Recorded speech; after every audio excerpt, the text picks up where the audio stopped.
Fox News Alert, and we continue to keep an eye on the federal courthouse in Boston, although right now we have no reason to believe that anyone is being brought there. In fact, the Boston Globe is reporting that they have been in touch with the U.S. Attorney's Office, and that the U.S. Attorney's Office has issued a statement saying there's been no arrest and no one is in custody. So that's an additional piece, that no one is in custody. Now, of course, I want to underscore again, custody is a term of art in legal circles.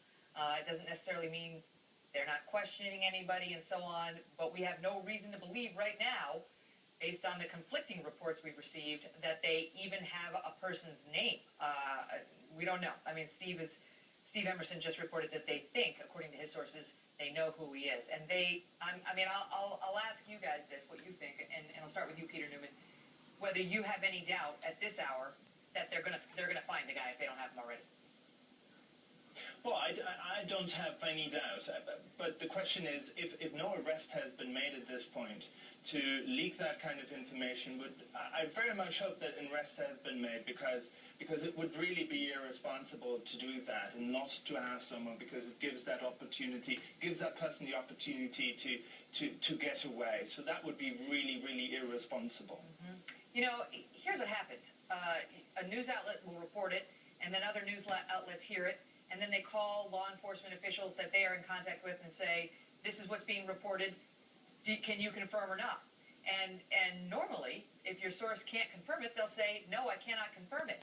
It appears in this case, several confirmations were issued when perhaps they should not have been, and at 2:48 p.m., we just don't know. All we know for sure is the Boston police directly tweeted out, no arrest has been made. Listen, this is... Right now, Mark, we're talking about a media story because the media is all over the board on this. But this is not about the media. This is about somebody who unleashed hell on our citizenry on Monday afternoon when people were gathering for a sporting event, trying to support their loved ones, and wound up getting their legs blown off or losing their lives. And that is the story, okay, which we're all trying to cover and bring to the viewers. But that is the story. And the most important thing now is whether we believe we are well positioned to find out who did this. What we're told right now is that there was no chatter, and that despite our best efforts to monitor the chatter, we didn't hear any.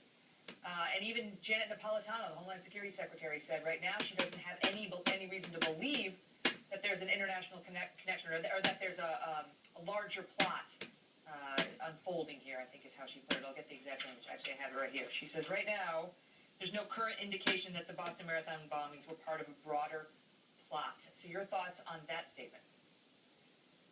Well, we don't know. She's right. We don't know. Sorry, that's from Mark Thiessen. Okay, yeah, we don't know whether or not there's an international element, and even if it turns out that it was Islamic extremists, we don't know if it's Al-Qaeda Central or Al-Qaeda in the Arabian Peninsula or a lone jihadist who was inspired by Al-Qaeda like Nida al-Hassan or somebody in the Fort Hutchins. We just don't know this information. But if it was an Al-Qaeda Central plot, it would be very troubling because this is not their MO.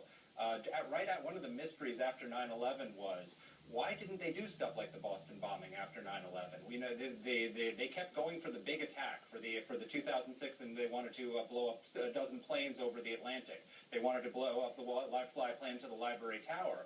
But they could have just as easily done a string of bombings like this and terrorized people. And they haven't done that. So if we've made it so hard for them to do 9/11 that they've shifted to these tactics, that would be serious, because this could be the first of many. Let's hope you're wrong. We're getting breaking news now from the FBI. I will bring it to you next.